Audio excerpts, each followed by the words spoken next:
बिस्मिल्लाहिर्रहमानिर्रहीम।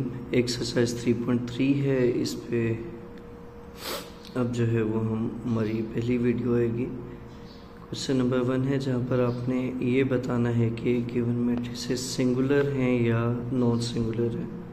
अब सिंगुलर और नॉन सिंगुलर के लिए हमें थोड़ा सा प्री रिक्विजिट चाहिए, यानी आप लोगों को पता होना चाहिए कि डिटर्मिनेंट ऑफ मैट्रिसेस क्या होता है। डिटर्मिनेंट ऑफ मैट्रिसेस क्या चीज़ होती है। अब मैं यहाँ पर लिख रहा हूँ आपके सामने, डिटर्मिनेंट को डिफाइन करने जा रहा हूँ, डिटर्मिनेंट ऑफ मैट्रिक्स को। डिटर्मिनेंट ऑफ मैट्रिक्स के लिए हम लोग दो सिंबल यूज़ करते हैं, यानी अगर आपके पास A is M cross M matrix, अगर एक ए मैट्रिक्स है जो कि स्क्वायर मैट्रिक्स है, और अगर इसका डिटर्मिनेंट लेना है तो इसके लिए दो स्ट्रेट लाइंस भी यूज़ की जा सकती हैं, और इसके लिए DET और साथ ए भी लिखा जा सकता है। इसमें हम करते क्या हैं कि अगर ए मैट्रिक्स थी आपके पास मैं यहाँ पर लिख देता हूँ, अगर ए मैट्रिक्स थी A B C और D और आपने इसका डिटर्मिनेंट लिया, तो ये डिटर्मिनेंट के लिए आपने पहले तो एक स्टेप में एक स्ट्रेट लाइन लगानी है A B C D। ये आपको बता रही है कि आप इसका डिटर्मिनेंट लेने जा रहे हो। डिटर्मिनेंट में ये जो मेन डायगोनल की एंट्रीज हैं, यानी टॉप लेफ्ट और बॉटम राइट, इनको आपस में मल्टीप्लाई करेंगे और माइनस करेंगे माइनर डायगोनल की एंट्रीज की प्रोडक्ट को, यानी ये AD माइनस BC बनता है। तो इस तरीके से आपने डिटर्मिनेंट और ऑफ ए को तो डिफाइन कर दिया।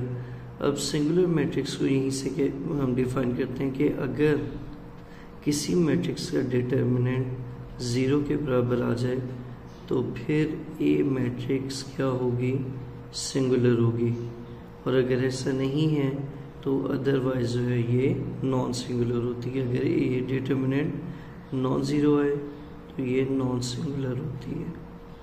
तो ये बेसिक प्रिलिमिनरी था। अब हम आगे क्वेश्चन पर चलते हैं।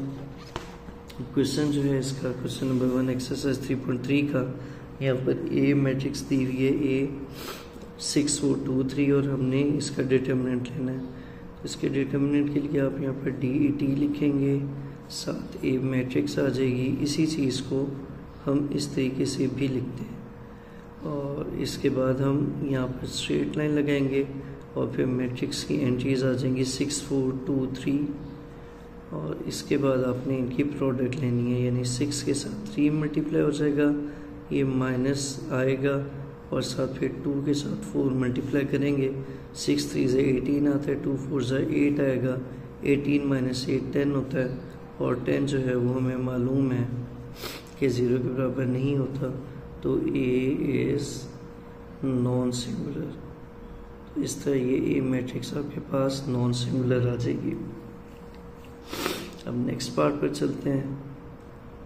नेक्स्ट पार्ट ये रहा, और इसका भी हमने डिटर्मिनेंट ही निकालना है। डिटर्मिनेंट निकालने के लिए अप्रोच आपकी सेम रहेगी कि आप क्या करने जा रहे हैं, डिटर्मिनेंट ऑफ B निकालना है। इस दफ़ा B मैट्रिक्स को हम स्ट्रेट लाइन के साथ डिनोट करेंगे, फिर ये स्ट्रेट लाइन आएगी और B की एंट्रीज है -5 7 -9 और 4। जब आप इसका डिटर्मिनेंट लेंगे तो इस -5 के साथ 4 मल्टीप्लाई होगा, फिर माइनस आएगा, और फिर -9 के साथ 7 मल्टीप्लाई होगा। -5 को 4 से करें -20 आता है, अब ये दो माइनस हैं, प्लस आ जाएगा, और 7 9 63 आएगा। इन्हें जब माइनस करते हैं तो 43 आता है, जो कि यकीनन 0 के बराबर नहीं है। और अगर ये 0 के बराबर नहीं है तो हम कह सकेंगे कि B इज़ नॉन सिंगुलर, कि B एक नॉन सिंगुलर मैट्रिक्स है। अब नेक्स्ट पार्ट पर चलते हैं, और नेक्स्ट पार्ट पे हमें उन्होंने C दिया है, हम यहाँ से C डिटर्मिनेंट निकालना है, तो स्ट्रेट लाइन के साथ सेम एंट्रीज लिख देंगे, 9 18 -9 और 4 आ जाएगा। और अब आपने इसकी प्रोडक्ट्स लेने हैं, 9 के साथ 4, फिर माइनस, और फिर -9 के साथ 18 आ जाएगा। 9 के साथ 4 को करें मल्टीप्लाई, 36 आता है, ये माइनस माइनस प्लस हो जाएगा, और 18 9 180 -9 180 माइनस 18 आएगा, ये 162 आ जाता है, और इन दोनों को प्लस करेंगे तो 198 आएगा, जो कि 0 के बराबर नहीं है। यहाँ पर आप मेंशन कर देंगे कि सी डिटरमिनेंट भी 0 नहीं है, जिसकी वजह से सी इज़ नॉन सिंगुलर। अब नेक्स्ट मैट्रिक्स सोचा करते हैं डी को, तो डी मैट्रिक्स इन्होंने दी हुई है, इसको स्ट्रेट लाइन के साथ सेम एंट्रीज आ जाएंगी, ए बी प्लस 1/a, फिर ए और फिर बी। जब आप इन्हें मल्टीप्लाई करेंगे ए के साथ बी आ जाएगा, माइनस डालेंगे, फिर बी प्लस 1/a के साथ भी ए मल्टीप्लाई होगा। यहाँ पर ए और बी को मल्टीप्लाई करें, ए बी आ जाता है, इस ए के साथ इस बी को करें, बाहर माइनस होने की वजह से यहाँ पर ए बी आ जाएगा, और फिर बाहर माइनस होने की वजह से 1/a के साथ ए आता है, ये और ये भी कट जाएंगे, यहाँ से ये और ये भी कट जाते हैं। इसे जब सॉल्व करते हैं तो ये -1 है, जो कि 0 के बराबर नहीं होता, तो हम यहाँ पे भी डी डिटरमिनेंट 0 नहीं है, आप कह देंगे डी इज़ नॉन सिंगुलर। इस तरह आपका ये पार्ट भी हो जाता है।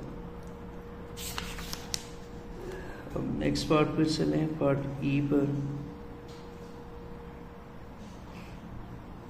1 के पार्ट ए का पार्ट ई है, हमें इसका भी डिटरमिनेंट लेना है, तो ये ए के साथ डी प्लस सी आ जाएगा, और फिर -a के साथ बी प्लस सी आ जाएगा।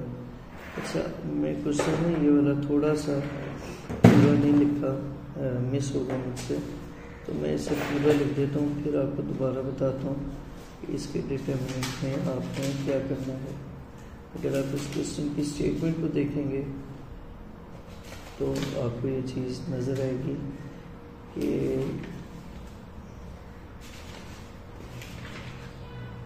हाँ जी, अब इस क्वेश्चन में उन्होंने कहा हुआ है सवाल के अंदर कि ए 0 के बराबर नहीं और बी डी के बराबर है, यानी यहाँ पर एक कंडीशन आनी थी where A is not equals to 0 and B equals to D.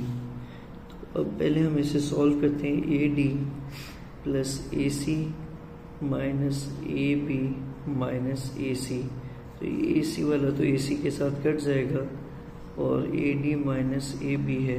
यहाँ पर जो इसका कंडीशन दी हुई हो ना क्वेश्चन के अंदर, इसे साथ साथ ही लेके चलना चाहिए।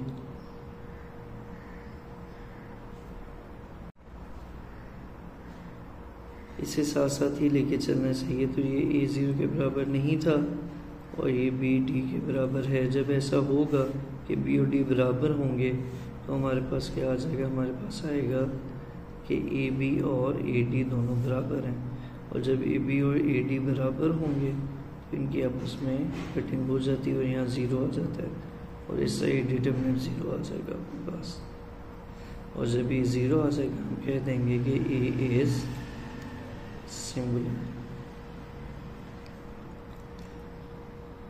अब इसके नेक्स्ट पार्ट पे चलते हैं, क्वेश्चन नंबर 1 के। यहाँ पर उन्होंने कहा है कि पी डिटरमिनेंट 9 के बराबर है और पी मैट्रिक्स दी हुई है, हमने क्या निकालना है, तो हम यहाँ पे लिखते हैं पी डिटरमिनेंट इक्वल्स टू 9। ये क्वेश्चन में कहा हुआ था उन्होंने। अब पी डिटरमिनेंट की जगह पी की मैट्रिक्स यूज़ करें, यहाँ 3, 3, 1 और 4 के आ जाएगा स्ट्रेट लाइन के साथ, और यहाँ 9।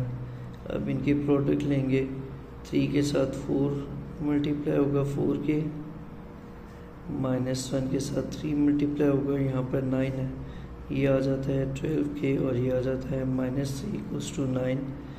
फिर आपने यहाँ पर 12 के इक्वल्स टू 9 प्लस ये 12 लिखना है, यहाँ से के की वैल्यू 1 आ जाएगी, और इस तरह आप ये नॉन मैट्रिक्स निकाल लेंगे। ये भी एक इम्पॉर्टेंट क्वेश्चन है। नेक्स्ट पार्ट पर चलते हैं, और यहाँ पर उन्होंने कहा हुआ है कि टी डिटरमिनेंट 3 है लेकिन सामने वैल्यू एडजॉइंट की दी हुई है। अब एडजॉइंट का कॉन्सेप्ट आप लोगों ने अभी तक नहीं किया था, मैं भी बता देता हूँ कि अगर आपने एडजॉइंट लेना हो किसी मैट्रिक्स का तो आप क्या करते हैं। अगर मैट्रिक्स आपने एडजॉइंट लेना हो और गिवन मैट्रिक्स ए है, ए बी सी और डी, तो आपने जो मेजर डायगोनल की एंट्रीज हैं इनकी जगह बदल देनी है। इन दोनों को एक दूसरे से जगह बदल दी जाएगी। यहाँ पर डी ऊपर और ए नीचे आ जाएगा और इनके साइन चेंज कर देंगे। तो इस तरह आपके पास एडजॉइंट आता है। अब यहाँ पर एडजॉइंट दिया हुआ है, आपने ओरिजिनल मैट्रिक्स टी पर जाना है, तो वही जो पहले चेंजेस किए थे उन्हें रिवर्स कर देंगे, यानी टी बराबर आएगा आपके पास। आपको अगर अभी याद हो, मैंने बताया है कि इन दोनों की जगह चेंज की जाती थी, तो इसे वापस कर देंगे, ये 2 और 5 आ जाएगा। इसी तरह इनके साइन चेंज थे तो इनके साइन वापस चेंज कर देंगे। ये आपके पास टी मैट्रिक्स आई है। और हम अगर गिवन देखें तो टी डिटर्मिनेंट की वैल्यू 3 दी हुई है। अब इसमें वैल्यू पुट करें 2 - 3 और 5 आएगा और दूसरी साइड पर 3 मौजूद है। 2 को 5 से मल्टीप्लाई करें 10 आता है और माइनस करें, फिर -3 इंटू -x है 3 के बराबर। इसे जब आप सॉल्व करेंगे यहाँ पर t 10 आ जाता है, 3 माइनस है -3x आ जाएगा और ये 3 ये -3x है और यहाँ से 3 -10 आएगा। x की वैल्यू -7 और नीचे -3 आती है, इसकी भी कटिंग हो जाएगी, तो x = 7/3 आपका रिक्वायर्ड आंसर आएगा। इस तरह आपका ये पार्ट भी कंप्लीट हो जाता है और क्वेश्चन नंबर 1 के सारे पार्ट्स हो जाते हैं। बिस्मिल्लाहिर्रहमानिर्रहीम। ये नेक्स्ट क्वेश्चन है 2 का पार्ट ए। यहाँ पर हमने मल्टीप्लिकेटिव इन्वर्सेस निकालने हैं। तो मल्टीप्लिकेटिव इन्वर्सेस निकालने के लिए आपको यहाँ पर एक ब्रीफ इंट्रोडक्शन देते हैं जी। मल्टीप्लिकेटिव इन्वर्स होता क्या है? तो ये आपके पास मल्टीप्लिकेटिव इन्वर्स आ जाएगा किस तरह। मल्टीप्लिकेटिव इन्वर्स बेसिकली 2 मैट्रिसेस का ऐसे होता है कि अगर आप एक मैट्रिक्स को उसके मल्टीप्लिकेटिव इन्वर्स से मल्टीप्लाई करें तो आइडेंटिटी मैट्रिक्स आनी चाहिए। यहाँ पर इस चीज़ का ख्याल रखिएगा 1/a = a इन्वर्स है, और क्योंकि ये मल्टीप्लाई होकर आइडेंटिटी दे रही है तो इसको हम मल्टीप्लिकेटिव इन्वर्स कहते हैं। और मज़ीद ये कि अगर आपने ये इन्वर्स निकालना है तो इसका फार्मूला होता है 1/a डिटर्मिनेंट और सामने एडजॉइंट ऑफ a आ जाएगा। यहाँ पर ये चीज़ प्रोवाइडेड है कि a जो है वो 0 के बराबर नहीं होगी, यानी पॉसिबल ओनली इफ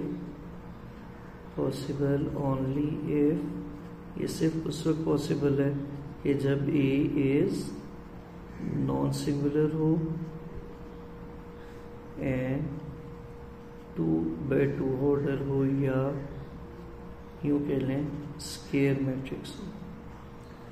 तो इससे जो है वो मल्टीप्लिकेटिव इन्वर्स फाइंड किया जा सकता है 2/2, 3/3 वगैरह का। तो ये आपके पास इसका बेसिक इंट्रो आ गया। अब हम आगे चलते हैं। अब हमारे पास क्वेश्चंस हैं जिनके हमने मल्टीप्लिकेटिव इन्वर्सेस निकालने हैं। मल्टीप्लिकेटिव इन्वर्सेस निकालने के लिए पहले आपने सप्लीमेंट्री वर्किंग में इसका डिटर्मिनेंट निकालना है। तो यहाँ पर r डिटर्मिनेंट आ जाएगा और डिटर्मिनेंट यहाँ पर 4 -1 -6 और 2 है। जब आप इसको सॉल्व करेंगे तो 4 के साथ 2 आ जाता है, फिर माइनस डालें, -6 और -1 आ जाएगा। 4 2 8 है, 3 -6 आ जाएगा और ये 2 है और हमें नज़र आ रहा है कि ये 0 के बराबर नहीं है, यानी r इज़ नॉन सिंगुलर। ये प्री रिक्विजिट था कि अगर नॉन सिंगुलर होगी तो फिर हम इसका डिटर्मिनेंट निकाल सकते थे। तो यार डिटर्मिनेंट आपने निकाल लिया। अब यहाँ पर एडजॉइंट ऑफ r निकालते हैं। एडजॉइंट ऑफ r के लिए पहले स्टेप में ADJ लिखें, फिर ओरिजिनल मैट्रिक्स आ जाएगी 4 -1 -6 और 2। और जब आपने इसका एडजॉइंट लेना है तो वही प्रोसेस के मेन डायगोनल की एंट्रीज की जगह बदल दें और जो माइनर डायगोनल की हैं उनके साइन चेंज कर दें। तो ये आपके पास इसका एडजॉइंट आ जाता है। एडजॉइंट और डिटर्मिनेंट निकालने के बाद नेक्स्ट स्टेप में आपने इसका इन्वर्स निकालना है।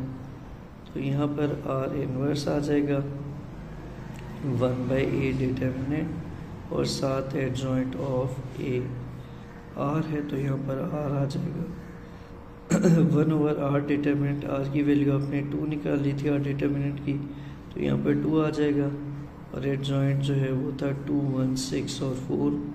अब ये जो 1/2 बाहर है इससे अंदर जाके इंगेज करें, तो ये 2 के साथ क्या आता है 1/2, फिर 1 के साथ भी 1/2, फिर 6 के साथ भी 1/2 और फाइनली 4 के साथ भी 1/2। और जब आप इसे सॉल्व करेंगे तो आपके पास आर इन्वर्स आता है। आर इन्वर्स बराबर है, ये कटिंग होने के बाद 1, 1/2, 3 और 2 के, इस तरह आपके पास आर इन्वर्स निकल आता है। इसी का नेक्स्ट पार्ट है जहाँ पर एस मैट्रिक्स दी हुई है।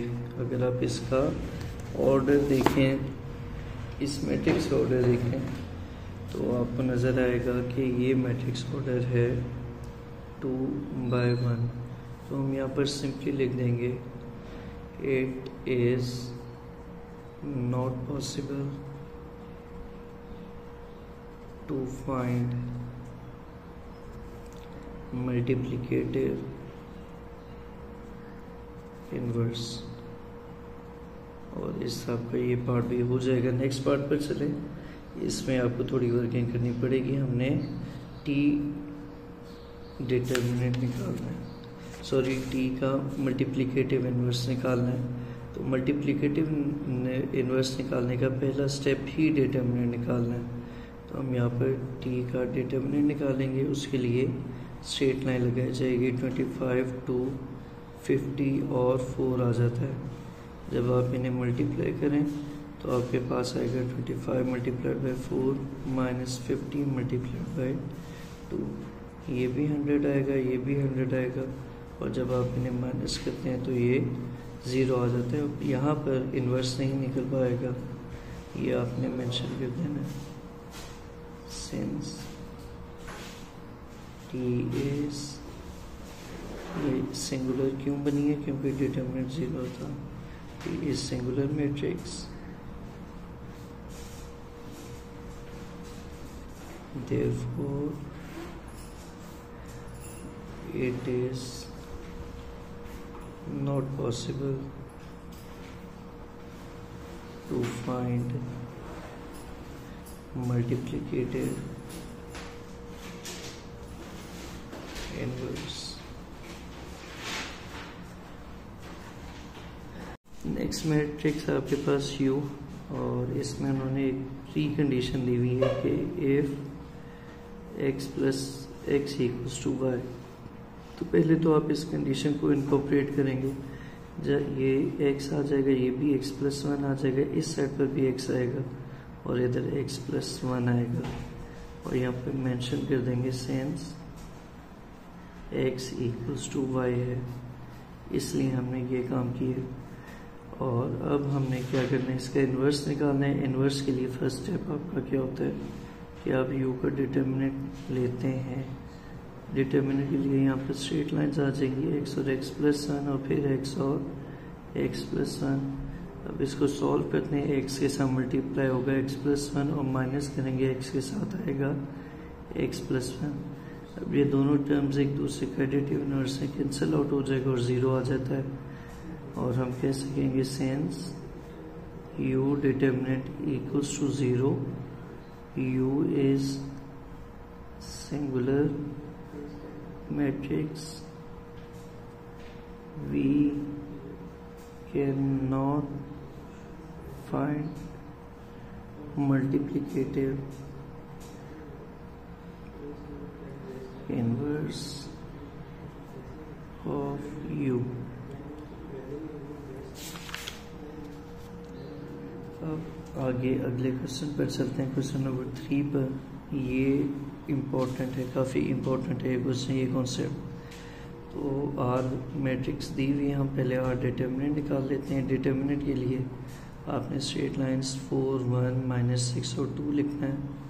और फिर इनकी प्रोडक्ट ली जाएगी। 4 के साथ 2 माइनस 6 और 1 आ जाएगा। 4 2 8 बनता है, ये प्लस 6 आ जाएगा 14।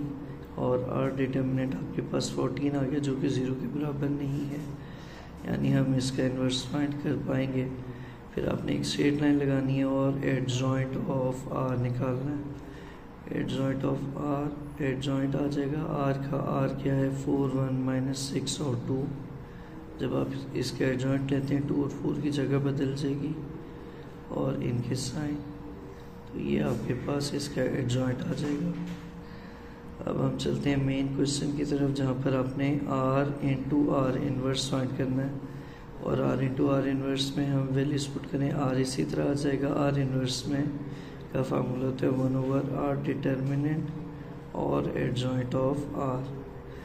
यहाँ से आपने 1/r डिटर्मिनेंट पहले लिख देना है, फिर r और फिर एडजॉइंट ऑफ r आएगा। इनको जब आप मल्टीप्लाई करेंगे तो आपके पास रिक्वायर्ड आंसर आ जाएगा। तो 1/r डिटर्मिनेंट क्या था, 1/r डिटर्मिनेंट था 1/14। उसके बाद आपने r लिखना है, r मैट्रिक्स क्या दी हुई थी 4 1 -6 और 2, और फिर आपने इसका एडजॉइंट लिखना है, वो है 2 -1 6 और 4। ये 1/14 इसी तरह आ जाएगा। इनको इस तरह मल्टीप्लाई करें तो आपके पास 4 2s 8 आ जाता है, 6 1 6 4 इंटू -1 -4 आ जाएगा। इसी तरह -6 इंटू 2 -12 + 12 0 आ जाता है, और ये वाला +4 आ गया। इसी तरह -6 इंटू 1 6 बनता है, और 4 इंटू 2 8 आ जाता है। इसको अगर आप सिंप्लीफाई करें तो ये 1/14 आएगा। इन्हें प्लस करके 14 आता है, ये भी 0 ये भी 0 और ये भी 14। और जब आप इसे पूरा सॉल्व कर लेंगे तो ये आपके पास 1 0 0 1 आ जाता है, और ये आपकी आइडेंटिटी मैट्रिक्स है। आप चले थे r इंटू आर इन्वर्स को फाइंड करना है।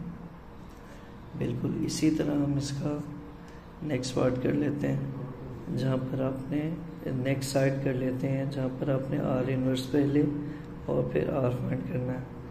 इसके लिए भी आपका फार्मूला ओपन होगा, सिंप्लीफाई होगी इक्वेशन, और फिर हम आगे चलेंगे 1/r डिटर्मिनेंट आ जाएगा r इन्वर्स का, और फिर एडजॉइंट ऑफ r आएगा, और फिर r मैट्रिक्स आएगी। अब यहाँ पर 1/r डिटर्मिनेंट की वैल्यू 14 थी।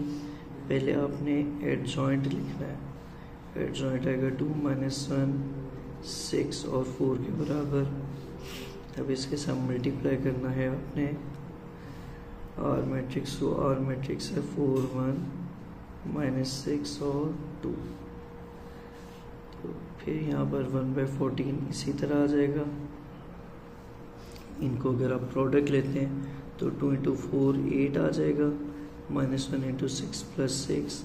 इसी तरह 2 इंटू 1 2 -2 6 4 24 और -24, 6 1 6 और 4 2 8। ये आपके पास आ जाता है। अगले स्टेप में ये 1/14 इसी तरह आ जाएगा।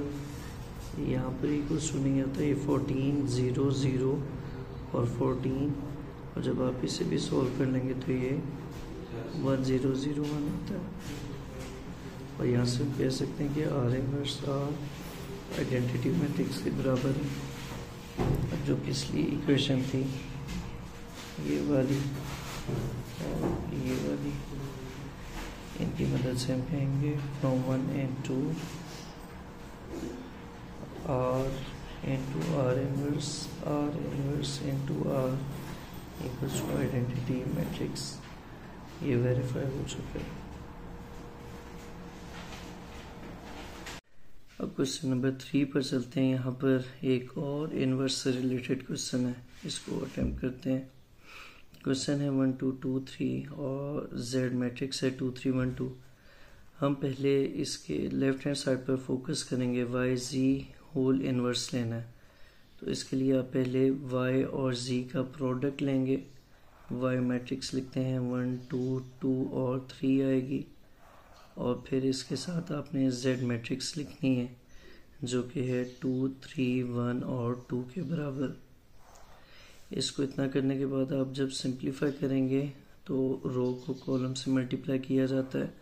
1 इंटू 2 2 आएगा, और फिर 2 इंटू 1 2 के बराबर आएगा। फिर 1 इंटू 3 3 आता है, 2 2 ज़ा 4, इसी तरह 2 2 ज़ा 4 और 3 1 ज़ा 3 आ जाएगा, 2 3 ज़ा 6 और 3 2 ज़ा 6 आ जाएगा। इसको मल्टीप्लाई जब आप कर लेंगे तो ये 2 + 2 आपके पास 4 के बराबर आता है, 4 + 3 7 आएगा, यहाँ पर भी 7 और ये 6 + 6 12 के बराबर आएगा। ये आपका YZ आ चुका है। और अब हमने क्योंकि इसका होल इन्वर्स लेना है तो YZ होल इन्वर्स लेंगे। होल इन्वर्स के लिए आपको YZ का डिटर्मिनेंट चाहिए और एडजॉइंट चाहिए YZ का। तो इसके लिए आप क्या करेंगे, इसके लिए आपने पहले एक साइड पर YZ का डिटर्मिनेंट लेना है, क्योंकि अगर डिटर्मिनेंट 0 आ जाए तो हम इस क्वेश्चन को सॉल्व नहीं कर पाएंगे। YZ आया है 4 7 7 और 12। जब आप इसका डिटर्मिनेंट लेंगे तो 4 × 12 आता है, -7 × 7, 12 4 ज़ा 48 है, 7 7 ज़ा 49 है, तो ये आपके पास -1 के बराबर आया है। और हमें मालूम है कि -1 0 के बराबर नहीं होता। अब इसको वापस चल के इन्वर्स में पुट कर दें तो 1/-1 आएगा और एडजॉइंट ऑफ YZ इन दोनों की जगह चेंज की जाएगी, 12 ऊपर और 4 नीचे, और इस साइड वाले दोनों के साइन चेंज होंगे। जब आप इसे -1 से डिवाइड करते हैं तो ये -12 आ जाता है, ये 7 और यहाँ पर -4 आ जाता है। ये आपके पास YZ होल इन्वर्स आ गया। अब इतना करने के बाद आपने राइट हैंड साइड पर जाना है और राइट हैंड साइड में आपको दिखाता चलूँ Z इन्वर्स और Y इन्वर्स की प्रोडक्ट आएगी। तो इसके लिए आप पहले Z इन्वर्स निकालेंगे। Z इन्वर्स में हमें मालूम है कि आपको Z डिटर्मिनेंट पहले चाहिए, स्ट्रेट लाइन आएगी। Z मैट्रिक्स थी 2 3 1 और 2 और ये स्ट्रेट लाइन आ गई। जब आप इसे सॉल्व करेंगे तो 2 2 ज़ा 4 बनता है और -3 1 ज़ा 3, ये आपके पास 1 के बराबर आ जाएगा Z डिटर्मिनेंट। और इसी तरह Y डिटर्मिनेंट भी लेना है तो उसके लिए भी स्ट्रेट लाइन लगाएंगे। यहाँ पर 1 2 2 और 3 आ जाता है और अब आपने इनको भी 3 -2 2 ज़ा 4, ये -1 के बराबर आ जाएगा Y डिटर्मिनेंट। और अब हम क्या करेंगे, अब हम इसको सॉल्व कर लेते हैं। Z इन्वर्स Y इन्वर्स था, Z इन्वर्स होता है 1/Z डिटर्मिनेंट और एडजॉइंट ऑफ Z, इसी तरह ये आएगा 1/Y डिटर्मिनेंट और एडजॉइंट ऑफ Y। तो 1/Z डिटर्मिनेंट 1/1 आता है। ये वाला जो Y डिटर्मिनेंट है इसको भी इसके करीब कर लें तो ये 1/-1 आ जाएगा। और फिर एडजॉइंट लेना है आपने Z मैट्रिक्स का।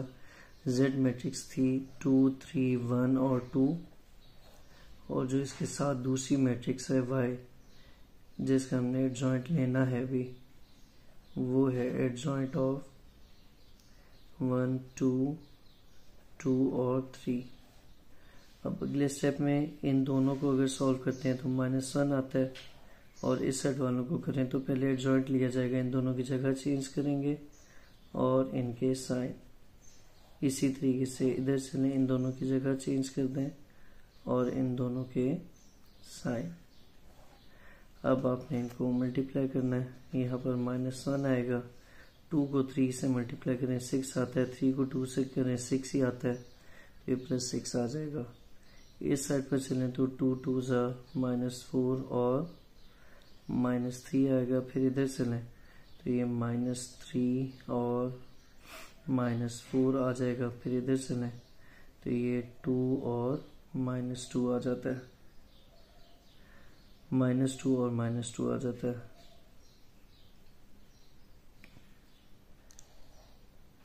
इतना करने के बाद अगर आप इसे मज़ीद सॉल्व कर लें तो ये 6 + 6 12 आ जाएगा, -4 -3 -7, ये भी -7 और यहाँ पर आपके पास 2 -2 0 आ रहा है, लेकिन यहाँ पर हमने कहीं कोई गलती की होगी, -1 × 2 था, इनकी जगह चेंज की थी तो ये माइनस आना चाहिए था। जब आप इसे सॉल्व कर लेंगे तो यहाँ पर -4 बनता है,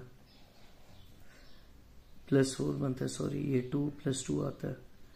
और जब आपका ये 4 आगे बाहर माइनस की वजह से साइन चेंज कर दें तो ये -12, 7, 7 और -4 आ जाएगा। ये आपका आंसर आया है Z इनवर्स और Y इनवर्स का। अब ज़रा इन्हें कंपेयर कर लेते हैं।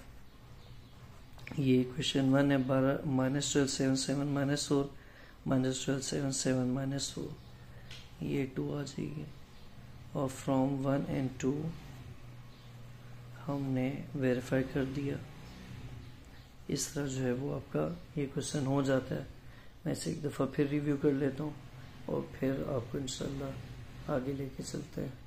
ये क्वेश्चन नंबर 1 का पार्ट हमारा रह गया था, पार्ट सी है, जिसमें सी मैट्रिक्स दी हुई 9 18 2 4 और हमने इसका जो है वो इन्वर्स निकालना है। तो इन्वर्स निकालने के लिए पहला स्टेप होता है डिटर्मिनेंट का। यहाँ 9 18 2 और 4 है।